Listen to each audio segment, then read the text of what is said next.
ইংরেজিতে এমন কিছু ওয়ার্ড আছে যাদের ব্যবহার ভালোভাবে না জানলে আপনি কখনোই ফ্লুয়েন্টলি ইংলিশ বলতে পারবেন না। ইংরেজি বলতে গেলে এই ওয়ার্ডগুলি বারবার ব্যবহার হয়। তাছাড়া একটি ইংরেজি ওয়ার্ডকে অনেকভাবে ব্যবহার করা হয়। আপনি যদি সেটা শিখে নিতে পারেন তাহলে আপনার কাছে ইংরেজি অনেক সহজ বলে মনে হবে এবং আপনি খুব দ্রুত ইংরেজি বলতে শিখে যাবেন। তাই আজকে আমি আপনাকে শেখাবো বাছাই করা কিছু শব্দের ব্যবহার, যা আপনি প্রতিদিন ব্যবহার করতে পারবেন। আর ক্লাসটি অবশ্যই শেষ পর্যন্ত দেখবেন, তবেই আপনি শিখতে পারবেন। ক্যান। ক্যানকে পারা অর্থে ব্যবহার করা হয়, বা কোনো কাজ করতে সক্ষম হওয়া অর্থে ক্যানকে ব্যবহার করা হয়। এছাড়াও আরও নানাভাবে ইংরেজিতে ক্যানকে ব্যবহার করা হয়। যেমন, আমি খুব ভালো সাঁতার কাটতে পারি। I can swim very well. I can swim very well. এখানে কিছু পারা অর্থে ক্যানকে ব্যবহার করা হলো। আবার, তুমি কি গাড়ি চালাতে পারো? Can you drive? Can you drive? সে সুন্দরভাবে পিয়ানো বাজাতে পারে। She can play the piano beautifully. She can play the piano beautifully. বিড়াল অনায়াসে গাছে উঠতে পারে। The cat can climb trees effortlessly. The cat can climb trees effortlessly. আবার অনুমতি দিতে এবং অনুমতি নিতে ক্যানকে ব্যবহার করা হয়। আমি কি তোমার ফোন ব্যবহার করতে পারি? Can I use your phone? Can I use your phone? এখানে অনুমতি চাওয়া হচ্ছে। তুমি এখানে পার্ক করতে পারো। You can park here. You can park here. এখানে অনুমতি দিতে ক্যানকে ব্যবহার করা হলো। তো এইভাবে আমরা অনুমতি দিতে এবং অনুমতি নিতে ক্যানকে ব্যবহার করতে পারি। কোনো কাজের জন্য অনুরোধ করতে ক্যানকে ব্যবহার করা হয়। যেমন, তুমি কি আমাকে লবণটা দিতে পারবে দয়া করে? Can you pass me the salt please? Can you pass me the salt please? এখানে একটা কাজের জন্য অনুরোধ করা হচ্ছে ক্যানকে ব্যবহার করে। সম্ভাবনার কথা বলতেও ক্যানকে ব্যবহার করা হয়। যেমন, ধূমপান ক্যান্সারের কারণ হতে পারে। Smoking can cause cancer. Smoking can cause cancer. এটা একটা সম্ভাবনা যে ধূমপান করলে ক্যান্সার হতে পারে। আমরা স্কুলের পরে পার্কে যেতে পারি।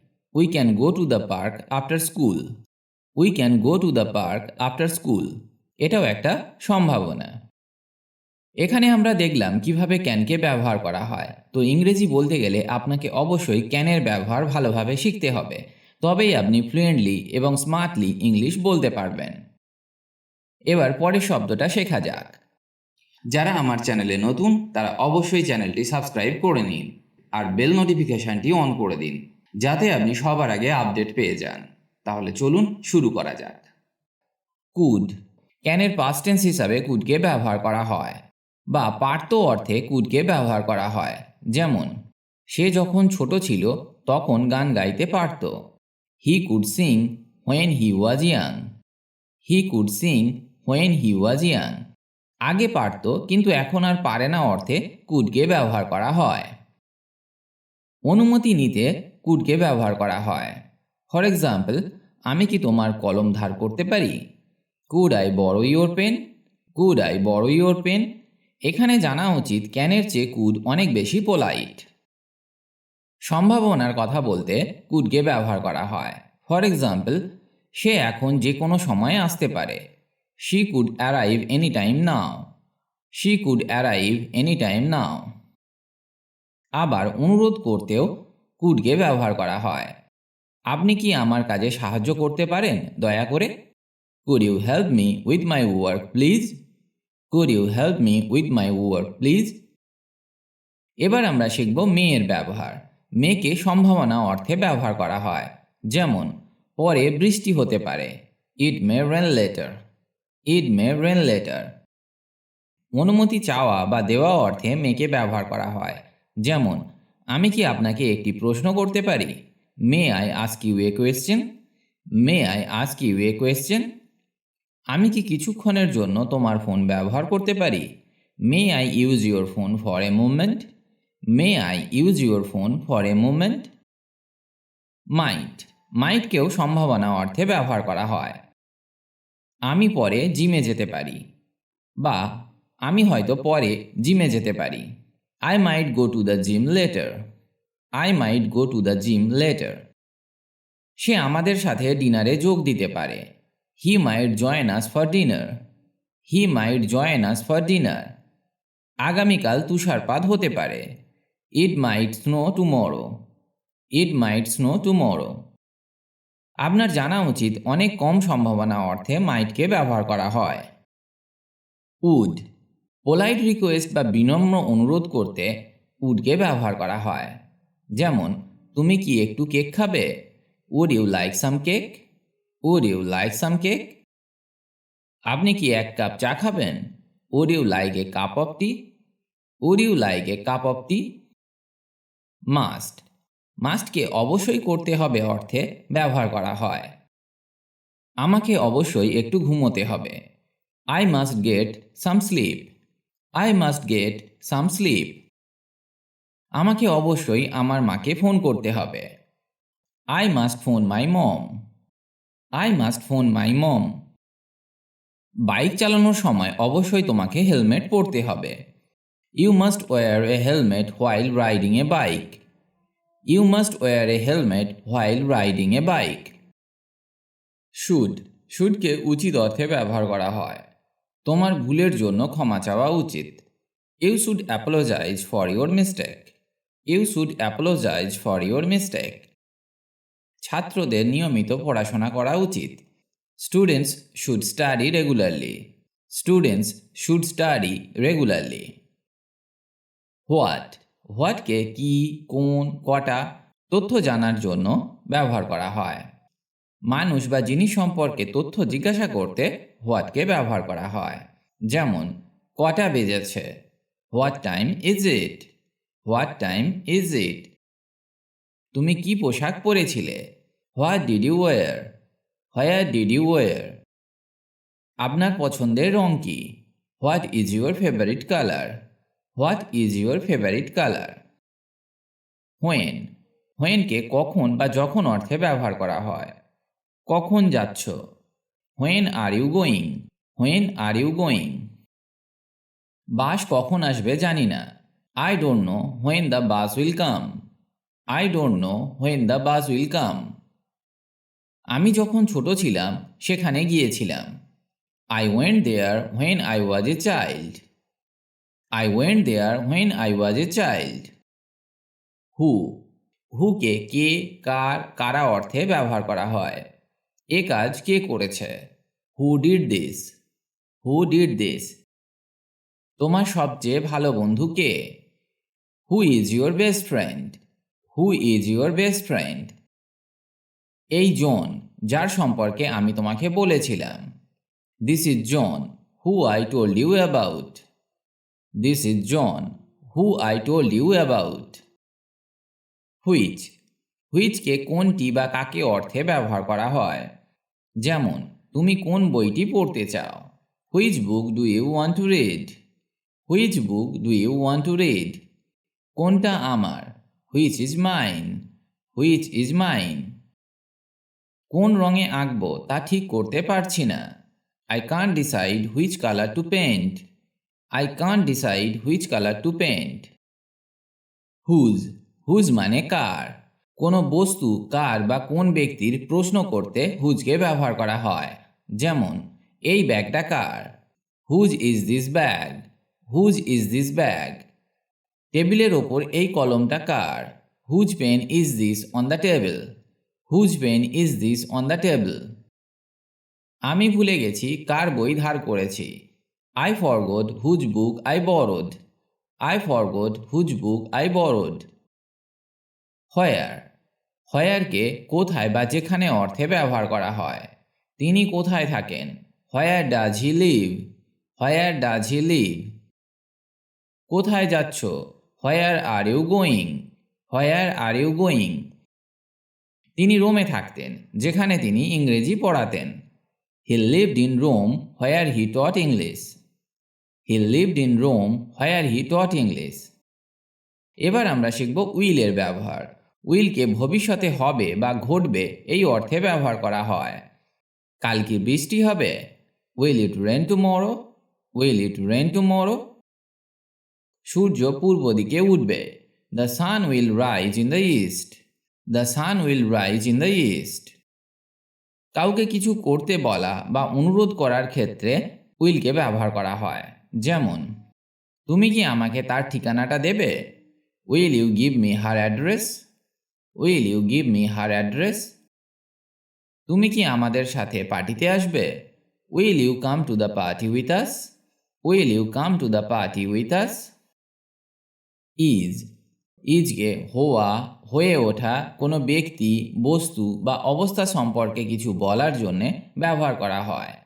ইজকে সিঙ্গুলার থার্ড পারসন সাবজেক্টের সাথে ব্যবহার করা হয়, যেমন হি, সি, ইট বা যে কোনো নামের সাথে। এবং ইজকে প্রেজেন্ট টেন্সেও ব্যবহার করা হয়। আজ খুব ঠান্ডা, it is cold today. It is cold today, বা বলতে পারেন ইটস কোল্ড টুডে। আপনি কি এখানে প্রথমবার এসেছেন? Is this your first time here? Is this your first time here? আমি এখনও খাচ্ছি, I am still eating. I am still eating. এটা প্রেজেন্ট কন্টিনিউয়াস টেন্সের একটা এক্সাম্পল। মানে প্রেজেন্ট কন্টিনিউয়াস টেন্সে ইজকে ব্যবহার করা হয়। বিড়ালটি সোফায় ঘুমাচ্ছে, the cat is sleeping on the sofa. The cat is sleeping on the sofa. এটাও একটা প্রেজেন্ট কন্টিনিউয়াস টেন্সের উদাহরণ। এবার আমরা শিখব অ্যামের ব্যবহার। অ্যাম মানে হই। ইজের মতো অ্যামকেও ব্যবহার করা হয় প্রেজেন্ট টেন্সে। যেমন, আমি একজন ছাত্র, I am a student. I am a student. আমি পার্কে আছি, I am at the park. I am at the park. আমি এই গাড়ির মালিক, I am the owner of this car. I am the owner of this car. আমার বয়স 25 বছর, I am 25 years old. I am 25 years old. আমি দোকানে যাচ্ছি, I am going to the store. I am going to the store. এটা present continuous টেন্সের উদাহরণ। তাহলে এখানে আমরা শিখলাম অ্যামকে প্রেজেন্ট কন্টিনিউয়াস টেন্সেও ব্যবহার করা হয়। আর অ্যাম ইজের মতো আরকেও প্রেজেন্ট টেন্সে ব্যবহার করা হয়। আরকে উই, ইউ, দে এই সমস্ত সাবজেক্টের সাথে ব্যবহার করা হয়। ফর এক্সাম্পল, তুমি আমার সবচেয়ে ভালো বন্ধু, you are my best friend. You are my best friend. আমরা কি এখনও সেখানে? Are we there yet? Are we there yet? তারা তাদের পরীক্ষার জন্য পড়াশোনা করছে, they are studying for their exams. They are studying for their exams. এটা প্রেজেন্ট কন্টিনিউয়াস টেন্সের একটি উদাহরণ। আমাদের সিট সামনের সারিতে, our seats are in the front row. Our seats are in the front row. এবার আমরা শিখব ইনের ব্যবহার। ইনকে মধ্যে বা ভিতরে অর্থে ব্যবহার করা হয়, তবে ইনকে নানাভাবে ব্যবহার করা হয় ইংরেজিতে। যেমন, বিড়ালটি বাক্সের মধ্যে রয়েছে, the cat is in the box. The cat is in the box. এখানে লোকেশন বা স্থান নির্দেশ করতে ইনকে ব্যবহার করা হলো। আবার 1 ঘন্টার মধ্যে আমাদের মিটিং আছে, we have a meeting in an hour. We have a meeting in an hour. এখানে টাইম বা সময় সম্পর্কে বলতে ইনকে ব্যবহার করা হলো। সে একটি হাসপাতালে কাজ করে, she works in a hospital. She works in a hospital. এখানে অকুপেশন বা পেশা বোঝাতে ইনকে ব্যবহার করা হলো। অনুষ্ঠানটি জুলাই মাসে নির্ধারিত রয়েছে, the event is scheduled in July. The event is scheduled in July. এখানে ডেট বোঝাতে ইনকে ব্যবহার করা হলো। আমি গাড়িতে করে কাজে যাই, I go to work in a car. I go to work in a কার।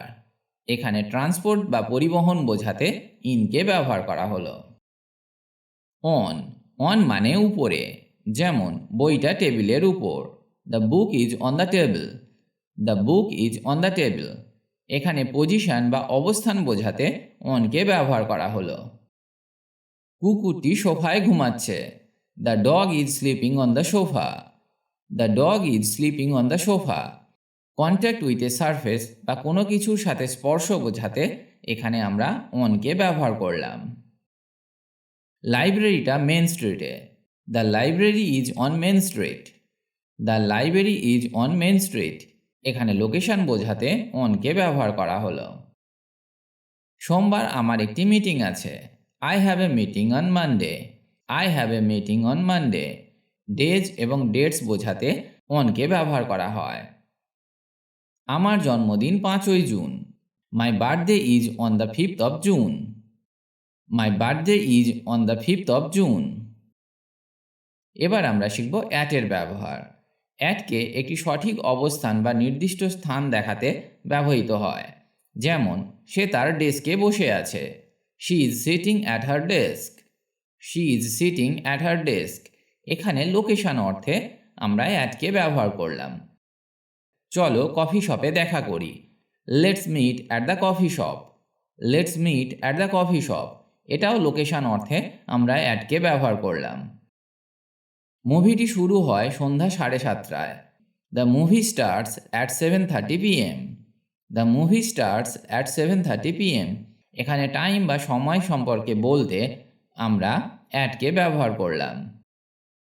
আমরা সাধারণত দুপুরের খাবার খাই। We usually have lunch at noon. We usually have lunch at noon. এখানে টাইম সম্পর্কে বলতে অ্যাটকে ব্যবহার করা হলো। আজ রাতে পার্টিতে দেখা হবে। See you at the party tonight. See you at the party tonight. এখানে ইভেন্টস বোঝাতে আমরা অ্যাটকে ব্যবহার করলাম। ভিডিওটি আজ এখানেই শেষ করছি। তবে এইগুলি ভালো করে বারবার অভ্যাস করুন, কারণ এগুলি সবসময় ব্যবহার হয় ইংরেজি বলতে গেলে। ফ্লুয়েন্টলি ইংলিশ বলতে গেলে আপনাকে এগুলি শিখতেই হবে, তবেই আপনার কনভারসেশন দীর্ঘ হবে। দ্রুত ইংরেজি শিখতে গেলে আপনি এই ওয়েবসাইটটি ভিজিট করতে পারেন, englishbengali.com। এখানে স্পোকেন ইংলিশ বিষয়ক অনেক কিছু পেয়ে যাবেন, যা ইংরেজি শিখতে অনেক হেল্প করবে। ভালো থাকুন আর আমার সাথে ইংরেজি শিখতে থাকুন।